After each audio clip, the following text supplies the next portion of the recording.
Art 200, Prof D here, and this week we are talking about Chapter 6, Art Related to Reproduction and Sexuality. This week we're going to be looking at ancient examples of art related to fertility. We're going to look at a few examples of fertility goddesses. For example, we'll look at the very famous Venus of Willendorf, which is this artwork here, one of the oldest works of art in the entire world, dated to approximately 25,000 BCE. We will talk about how this image might have functioned, that it might have been used in fertility rituals. It might have been a good luck charm, something that could promise fertility in a very harsh, cold environment, hunter-gatherer environment. Then we will look at how images of female fertility change as the climate changes and as society changes and becomes more developed and people figure out agriculture. So we'll look at things like these cycladic goddess, fertility goddess figures, and we'll again talk about how things like the breasts and the abdomen are emphasized as markers of fertility.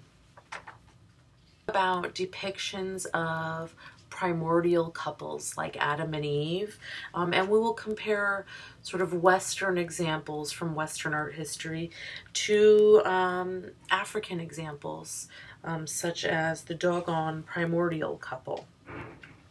We might do something like looking at the Arnolfini wedding portrait and comparing that to the Aztec depiction of a wedding ceremony, which at an Aztec wedding ceremony, you drink some delicious, spicy hot chocolate. Then we will look at depictions of what your book calls lovemaking, but frankly, it's art about sex. We will look at some depictions of sex and sexuality in art.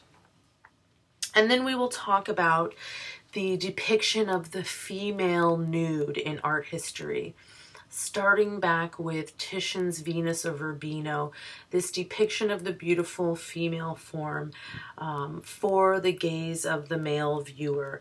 And we will see how that moves through art history up until we get to Manet's Olympia, which was very scandalous at the time for its realness, right? This was not a nude depiction of a mythological creature like Venus, but this was a picture of a naked woman, an actual naked woman. This really scandalized the Parisian public in the 19th century.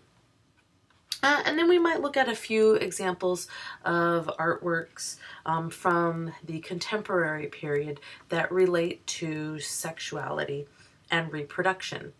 So that's chapter 6. Make sure to post your image to Instagram and to answer one of the questions in the forum. And then next week we will begin discussing depictions of the divine in art and art history.